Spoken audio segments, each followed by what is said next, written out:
Oh, nostalgia, how beautiful you are, especially when I think about all the times my neighbor could have arrested me for going into his house to make an egg salad sandwich at 3 in the morning.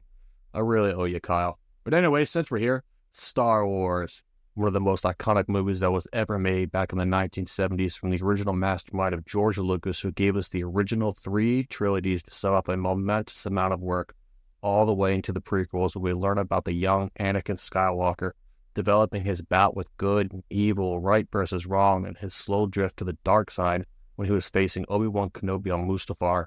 These cinematic adventures were certainly things that would make a generation fall in love with his work, until Disney and the cartoon wrote and got his grubby little paws on it. Oh, Disney, how you destroyed our lovely, beautiful characters, making them drink blue titty milk. We will never forget this, including the death of one of our most beloved characters. And then we get to you. Repeat after me. Rey Palpatine. Rey Skywalker. Okay, I know what you need for this. Oh, yeah, that's the good shit. Oh, Star Wars. These jokes will never get old. Just like the younglings won't.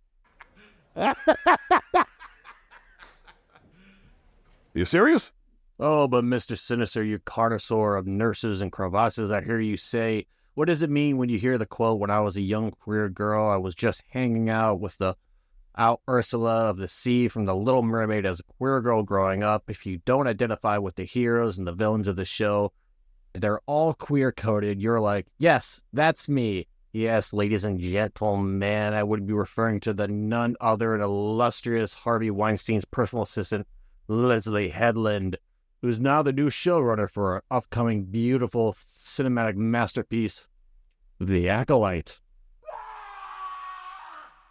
The Acolyte, taking place, believed to be from Harvey Weinstein's personal assistant, no, I won't call her Leslye Headland, is taking 100 to 150 years before the High Republic, showing back of a time of concepts and morality were disengaged from all the femininity of which we can finally bring women back to the front line of Star Wars and the Acolyte series. This has nothing to do with somebody's gender identity. We don't care. If you are happy and you are not harming anyone else, then have fun. Go nuts. Clap a few cheeks at it, provided it's consensual, unlike your boss.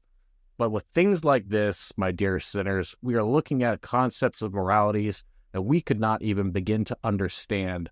Of a series budget of over $100 million and Disney blowing the gasket just like her boss did is worthless. Close your eyes.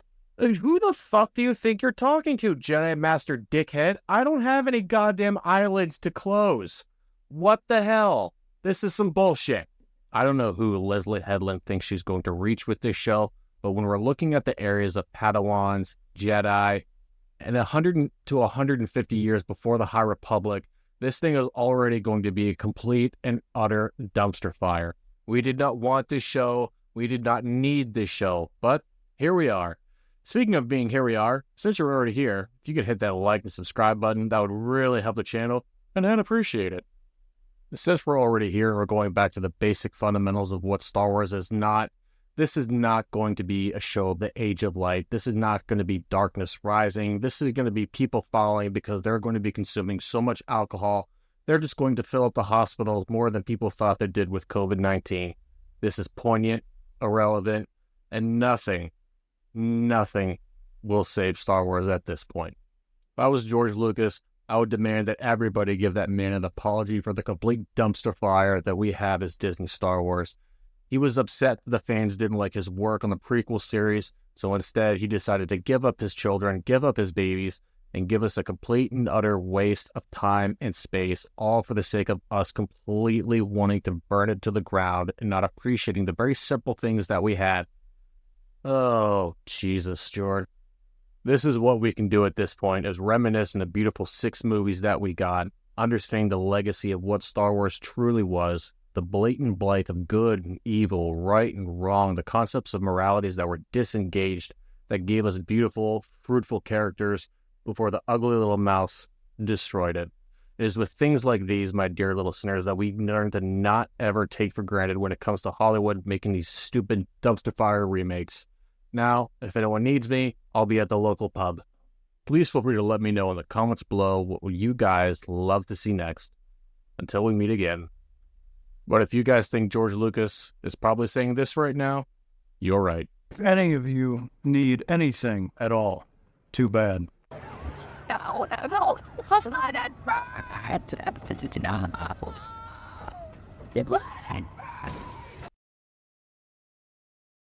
if you can't look and see that Anakin blowing up the Death Star possibly killed millions and millions of people. Incorrect.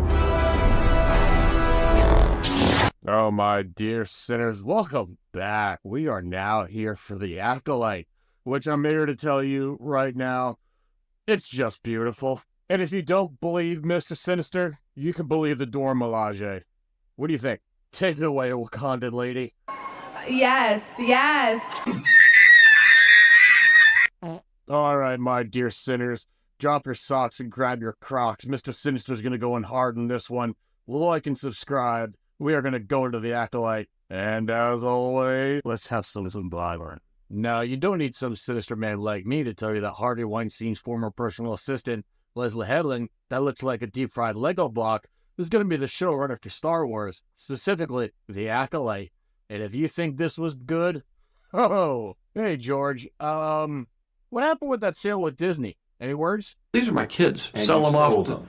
I sold them to the white slavers that take these things and Hey, George. Mr. Sinister here. I know we've never really formally met, but let's get some words from one of your old co-stars, shall we? Executive producer on the series, that we stand with Moses. We love Moses. And if you're sending her bullying messages, you're no Star Wars fan in my mind. There's no place for racism in this world. You're a healing. Let's go ahead and see how that shaped out for the Acolyte. So, my dear sinners, this is going to start off with Jedi Master Trinity because she needs the paycheck after that dumpster fire that was the Matrix Resurrections. Is going to start off by fighting this young, diverse female character for some unknown reasons. Well, apparently these unknown reasons were that she was a former master, or masteress in this case, who decides to throw a dagger and distract Jedi Master Trinity, but all of a sudden, she does not know how to multitask, and then gets kapow! A dagger right through her chest. Oh, wait a minute. I think I know what happens next.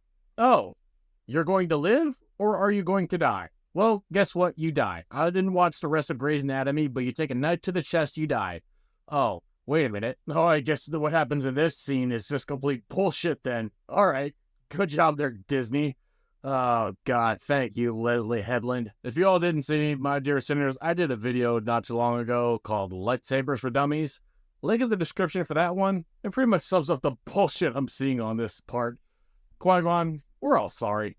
Then we get introduced to Jedi Master Squid Game, who had a young apprentice, or Padawan as I'll say, but not only was there one, there was two, because there are two evil little mixes running around, my dear sinners, and guess what? One's doing one thing good, and the other is doing something bad. See, my dear sinners, Mr. Sinister wasn't saying anything different when he said that this is going to be the best show ever. This is going to bring so much love to the world of Disney. Right? So, Harvey Weinstein's former personal assistant, who's showing this complete, fantastic, utter Oscar-winning masterpiece, has already said this is going to be a representation of her life, and guess what? The evil twins, one doing good things and the other doing bad things, has two mothers. And then that's it. That's pretty much what you get for the rest of the episode, and then you see some shadowy figure. But hey, you want to know about lesbian leaders? Here you go. Thanks, Leslye. Well, Thing 2, or May as they like to call her on this show, my dear sinners, has the good twin and the bad twin. And the bad twin, or maybe it's the good twin, apparently decides to play Potion Master because she went to Hogwarts also, ends up finding some guy floating in the middle of nowhere, while you have a floating green lady space wizard talking to Jedi Master Squid Game about what they need to do next. Oh my God. What is this show? Perfect, right? Yes, yes. Oh my God. Oh, my dear sinners, I know you love this show as much as Mr. Sinister does, because there is no one else in the world that respects Star Wars more than Disney, especially Harvey Weinstein's former personal assistant, And before we go, my dear sinners, I'm going to give you this brief little montage on how Mr. Sinister feels about this messed whole freaking show. Lights, camera, action. What's that? Brother, ooh. Baby, do you know that's where Brother, ooh. heaven is a place on earth? My dear sinners, I remember an old saying when my demon father always used to tell me growing up, it's a crappy job, but someone's got to do it. Nothing has made me feel this feeling more than feeling the sympathy for all these sludge workers who get excited about as I do as the next episode of Star Wars. Oh, and boom goes the dynamite. Yeah, sure, it's a crappy job, but at least you know you're getting a paycheck when everything is all said and done. I can imagine that's how some of these showrunners feel off the Acolyte. Oh, my dear sinners. Here we go. Hey, just come here. Just come here. Just a little bit closer. There you go. No, you're fine. I don't bite. Oh, my God. No, of course, my dear sinners, this is absolutely on the showrunners. And of course, I'm talking about Episode 3 of The Acolyte. Disney, you reap what you sow. You have failed to learn from your mistakes. Rather go back with those sludge workers than deal watching this episode again. Oh my God. Oh my sinners. Go ahead and like and subscribe. Mr. Sinister is going to be going into episode 3 on this one. And as always, let's have some Bible. My sinners, let me know in the comment section below. What did you think about episode 3 of The Acolyte? So, as one may have already figured out, and as I've already discussed in my last video, this episode is going to start off and obviously takes a large show around the two twin sisters. And guess what? Osha and May. This episode automatically goes back within 16 years. And here you see two young, potentially Jedi-wielding abilities with these two young sisters. And guess what? One of them does something good, and one of them does something bad. Let me know what you sinners think. Oh my gosh. I know they're identical twins in here, but Jesus Christ. This episode is about as exciting as a new prostate exam from Captain Frickin' Hook. Now, my dear sinners, this gently decides to go into the next scene where we have, let me guess, one of the twin sisters decides to torture this blue little butterfly-looking thing and just practically tries to kill the damn thing. Jesus Christ, I'm calling John Wick. I've had enough of your shit.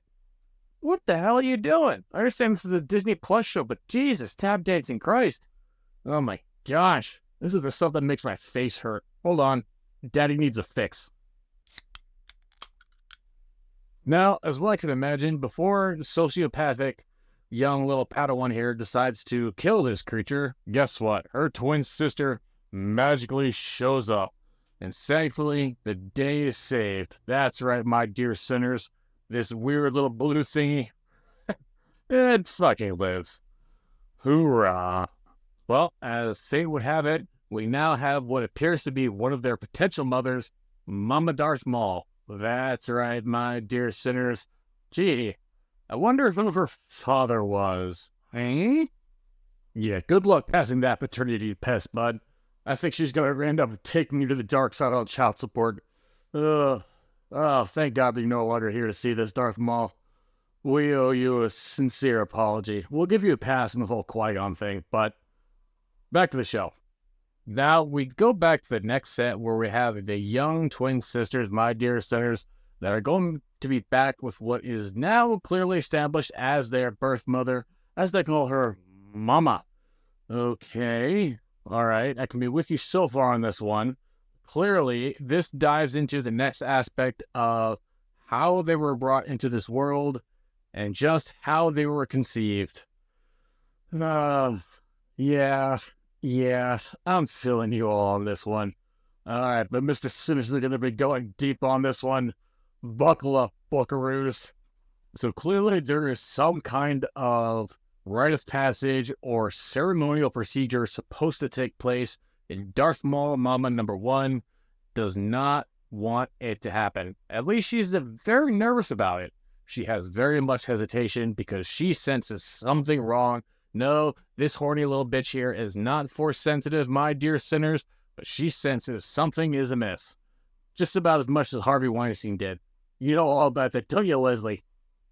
So, alright, my dear sinners, here we go. If you've heard any of the chatter that has been around online, it's that there is not a force that has made the babies or controls people, specifically those two little twins. It is a thread. A thread. That's right, my dear sinners. The Force, one of the most beautiful things that has been around since 1977, is now being referenced as a thread. Holy shit, biscuits. Oh, okay. So you're going to tell me that Anakin Skywalker, the OG himself, that was birthed by his mother, that was created by the Force through the midichlorians, was suddenly created now due to a thread? Oh my God. Okay, just relax. Just relax. Mr. Sinister doesn't do Hail Marys because I'm already burning in hell for this shit. But I'm cool. Let's take a recap, shall we? There was no father. I carried him, I gave birth, I raised him. I can't explain what happened. Dude, what the fuck kind of retarded-ass writing did they turn this into? Shmi gave birth to Anakin, who was created through an unknown means through the Force. But are you telling me that these freaking witches just turned into a thread? Oh! Alright, you know what? Mr. Sinister didn't have fun with these showrunners when you get down to the gates of hell. Oh, I'm going to be waiting. Daddy's going to be ready for you. So, as one could imagine, my dear sinners, they have this celebratory dance or parade of rituals that comes into pass, and I'm not even kidding. It's an island full of women. Surprise, surprise. But it's not the island full of women I want. Take it away, DC. No, seriously, if you want me to go here for field studies and research for you, Disney, I have no problem doing that. I'm a gentleman and a scholar. Kind of. So, as you can imagine, Mama number 2 does do the ritual on only one of the twins before she gets interrupted by a horrible, dreadful, mean group of Jedis. I can only guess you can think who they are, my dear sinners. But guess who she performed the ritual on? Yes. Yes. Correct. Yes, yes. No, methinks not. So, as you can imagine, as we saw last in episode 2, this lovely little Jedi here, who doesn't have the stupid frickin' beard anymore, who decided to kill himself after a poison he drank, shows up along with Jedi Master Squid Game, Jedi Master Trinity, and they decide that they need to take the children because they need to be trained because they are Force-sensitive children. That's what the Republic does. So, naturally, one of the young twins decides that she does always and has had the dreams of being a Jedi, but was told by Mama number 2 to lie to Jedi Master Squid Game because this is not what she would want, but deep down she knew she always wanted to be a Jedi. Oh, God. Where have we seen stuff like this before, huh? A ship. A speeder. But hey, you remember in the first episode how they dealt with fires, right? Well, apparently, evil twin sister decides to set fire to one of her, obviously only sister's books, and the entire island practically burns to the ground just because of one simple book burning. Jesus Christ, my dear sinners, and then the episode ends. That's it. Here we are. Now, my dear sinners, I know Mr. Sinister tries to put out somewhat good content, certainly not the best. I admit that. Let me know in the comment section below what else I can use better.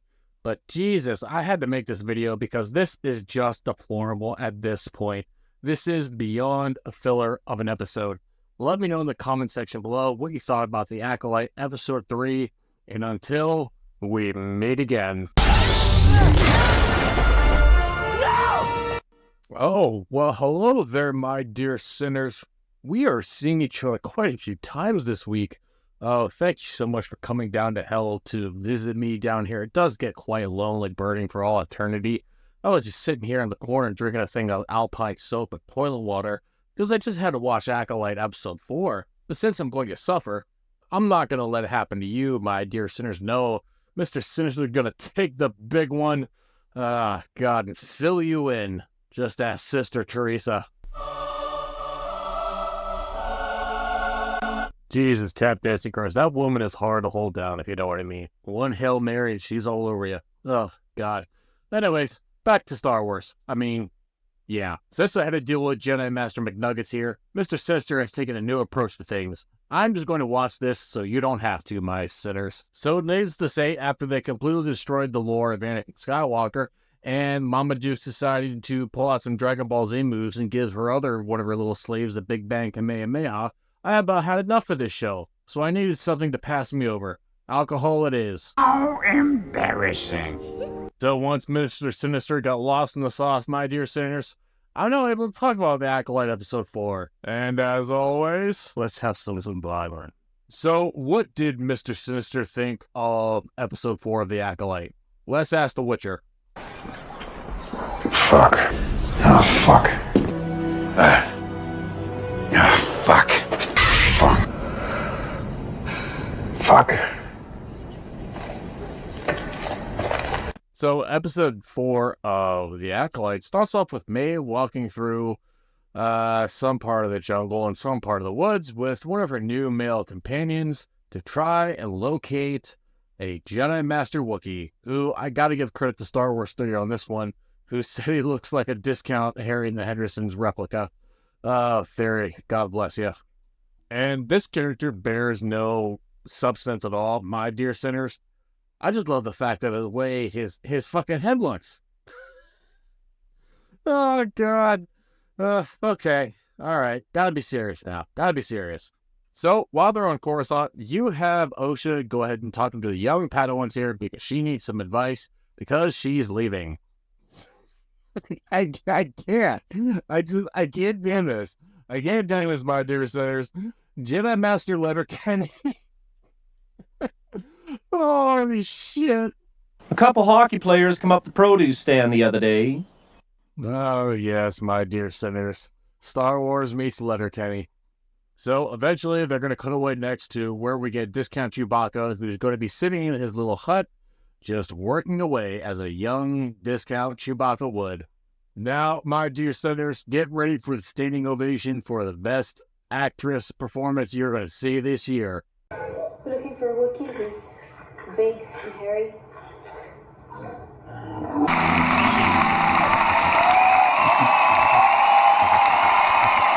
Look, as Mr. Sinister has always said before, I'm not going to yuck someone else's yum.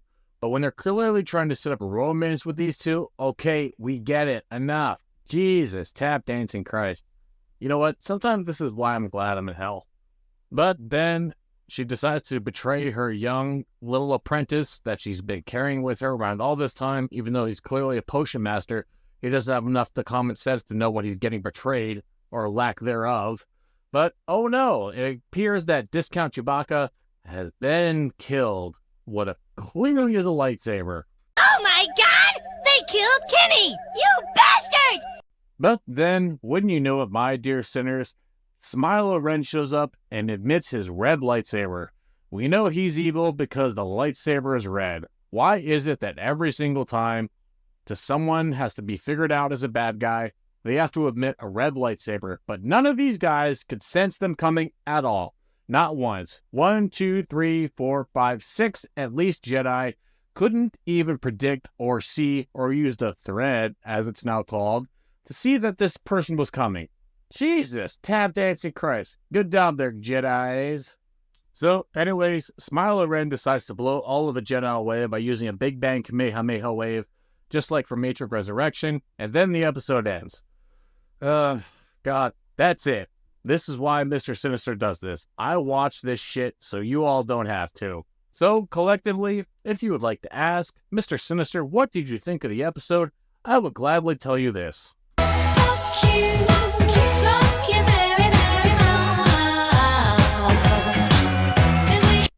Thank you for watching, my dear sinners. If you like this video, please share it out there. Send it out to all your little heathens out there. Please like and subscribe. And as always, my dear sinners, until we meet again. Oh, hello there, my dear sinners. I hope all of you in the world above are enjoying your week since we've last spoken. It has been some time since we talked about the Acolyte. My dear sinners, could you please tell Mr. Sinister what has happened since we have last spoken? Wait a minute. What is this? Oh, wait, no.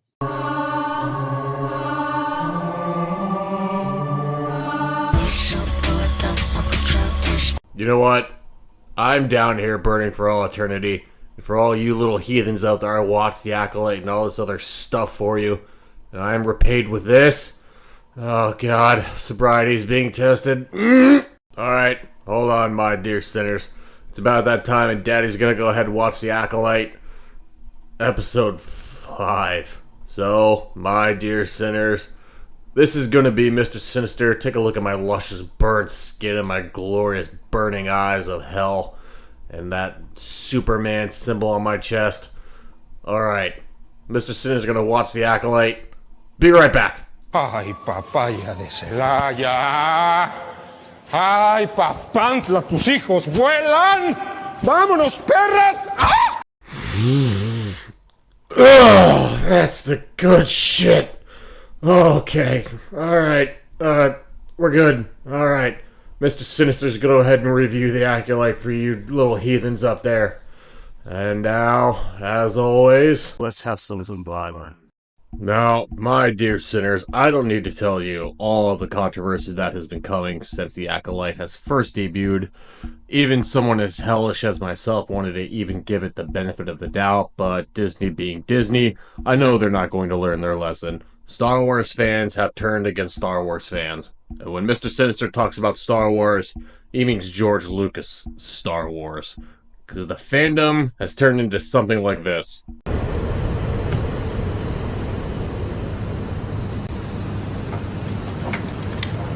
Wow, no.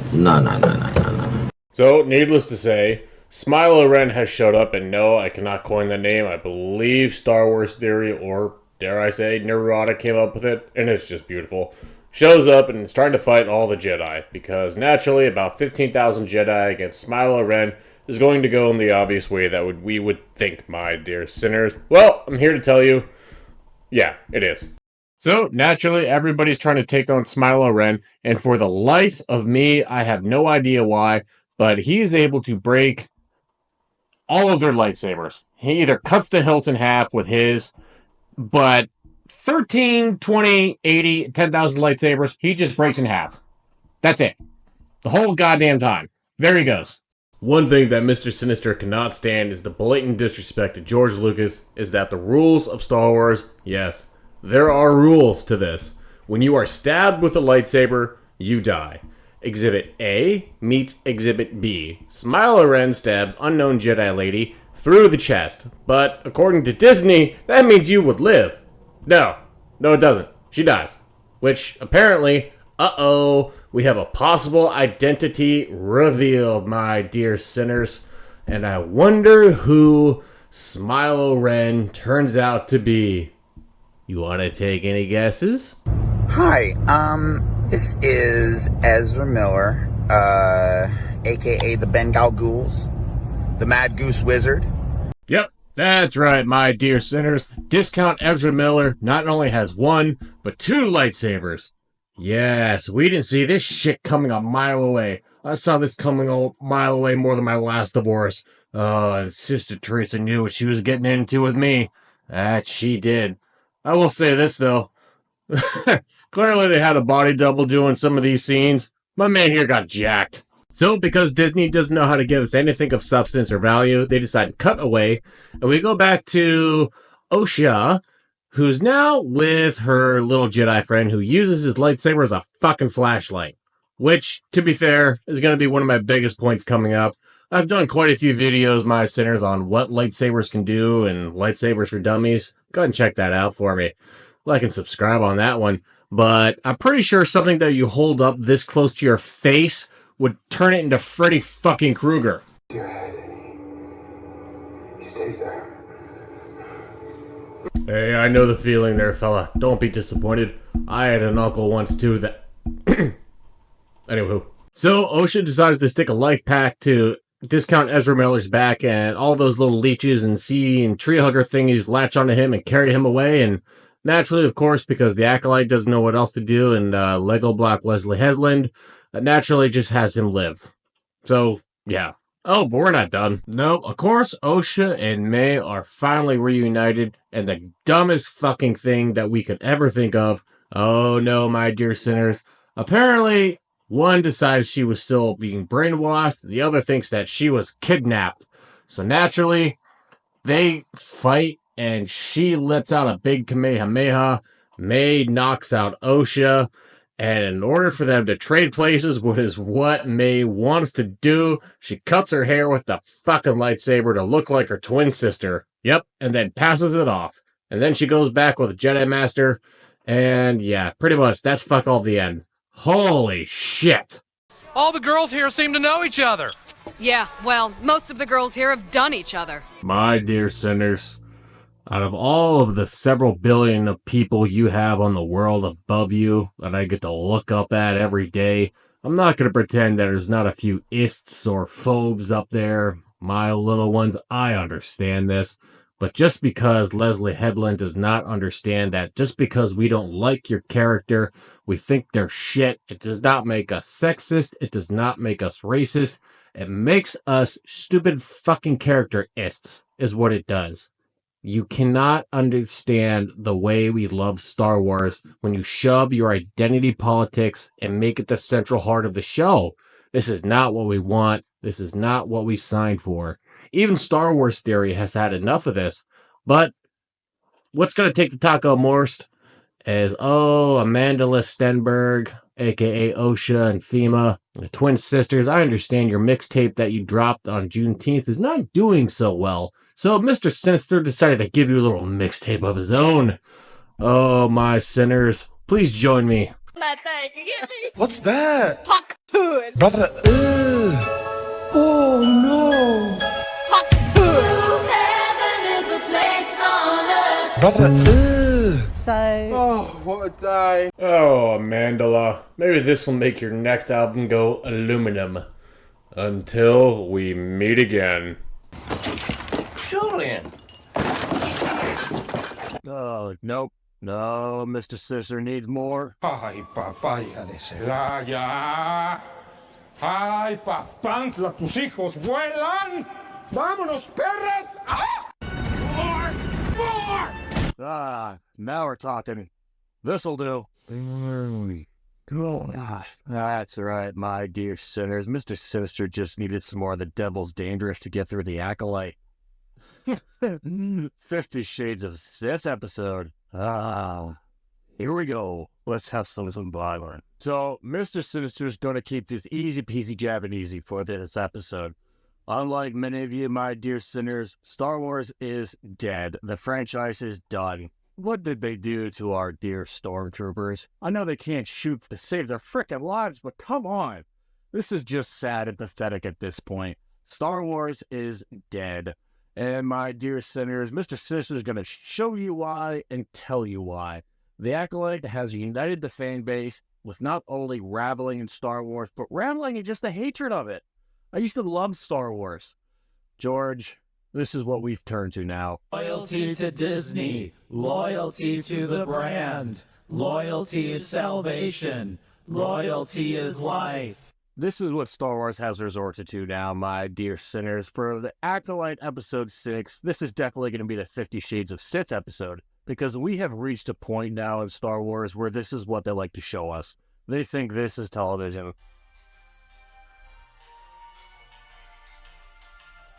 Star Wars is like going to one of the Gordon Ramsay's high dining restaurants, only gets served a fucking Big Mac from McDonald's. This is what it's come to now. Fortunately, this episode is going to start off with May, Osha having flashbacks about Jackie getting stabbed only a few dozen times in the back and chest. Of course, hey, that's not going to mess anyone up, right? But it's okay. She's going to go and find Agent Ezra Miller naked walking out of the lake. Yes, this is the life that these two are going to live. Even though she has her questions and hesitations about him, but hey, it's alright. This is Star Wars now. But the whole time, half-Asian Ezra Miller was in the lake. She sneaked up on him the whole time, and he didn't even notice. Not until she grabs the goddamn lightsaber. I guess these Sith powers are having a little bit of performance issues there, Ezra. It's okay. One out of every 5 Sith. Oh, my dear sinners, just when you think you've had enough, trust me when Daddy says that it's going to get worse before it gets better. And guess what? It's not going to get any fucking better. So meanwhile, May, that's still pretending to be Osha, is able to somehow sneak up on Jedi Master Soul because he has no idea who his apprentice or his former Padawan was at all before he's getting his transmission out that everyone was just slaughtered. You know what? Lesbian Headlamp's wife is just shit in this show. I'm sorry, she is just horrible and does nothing for this dialogue. But you mean to tell me that the Grand Jedi Master that spent years training this girl, quote-unquote allegedly, has no idea that it's her evil twin sister that gave herself a fucking makeover with a lightsaber? Those split ends gotta be rough. So, if it wasn't Basil able to be the hero that we all needed, he is somehow able to sniff out that Osha and May are not who they seem. You see, when she's able to reprogram Pip, and naturally we have to give her the red eyes because of the aspects of the lightsaber, we are able to see that, now we just automatically must hate this young girl. But have no fear, Basil is here, my dear sinners, who's able to tip off Jedi Master Soul and explain what exactly has happened. And oh my gosh, now he has figured it out. He has taken the taco and got the keys to the Krabby secret formula. And now, as per usual, it ends in a typical fashion where Osha, May, Thema, Galactus, I don't know. One of the sisters at this point puts on Smilo Ren's helmet, which they did explain is he is apparently able to break down the lightsabers and just be himself and the thread, because it's not the Force anymore. That is all, my dear sinners. What an absolute fire of crap this show has been. Do not watch this episode. Mr. Sinister is going to go enjoy his confessions now with Sister Teresa. And as always, my dear sinners, thank you for joining me. Please like and subscribe. Share this video out there. Until we meet again. Power of 1. Power of 2. The power of many. Let's have some Bible. Jesus wept. Going back to the episodes of The Acolyte and even Disney Star Wars in general is like being a victim of domestic violence. You don't know what you did to cause such abuse. You didn't do anything wrong, but you just endlessly keep getting beaten down more and more and more. We didn't even do anything wrong. But we are the ones, my dear sinners, because we are being attacked because we don't like the Acolyte. That's right, you bigots and phobes, all of you out there. You're going to be teaching all of us just how bad and horrible we are because we don't like your show. A show that was put together by Joe Biden himself. And I'm not even kidding when I say that this shows that the company of writers that use safety scissors to open their sandwich bags. So now, my dear sinners, go ahead and like and subscribe because we are going to start this puppy off and it's going to be a doozy. You ever wanted to see Jedi Master Trinity and a Wookiee scanning out rocks and metal detectors on a stupid unknown planet? Guess what? That's what you're going to get. Yes. Yes. You ever wanted to see an older female prey on a younger male and use his weaknesses against them in order to be manipulated in a criminalistic and unknown sexual manner? Oh, you're gonna get it. You're just a chip off the old block, aren't you there, Leslye? My dear sinners, the best way for you to enjoy this episode is to drink vast amounts of tequila, which I thoroughly encourage, because you're going to see that this episode is completely shot through the eyes of Jedi Master Soul, who does fuck all in this episode, because it's going to be a recap of everything he sees as a complete repeat of the last episode. That's right, we're able to enjoy this like we're able to enjoy our own rectal exams. But this is going to show us exactly why we're racists and bigots, right? Even though the lesbian space wizard moms are able to understand this episode, we cannot. And then we get to one of the dumbest scenes in Star Wars history, and I shit you not, Jedi douchebag Torben here is homesick because he wants to go home, because we have to all be reminded that he's a whiny little shitbag that decides he just wants to go home, because all the time he's been on this planet, he has no idea why he's even there. You're telling me the Jedi Masters couldn't pick this out prior? I remember what Jedis used to be like. This is when Jedis used to be frickin' badasses, but hey, it's alright. We'll get used to it. This is going to be about as fun as anything else of me wanting to headbutt a pitchfork right now.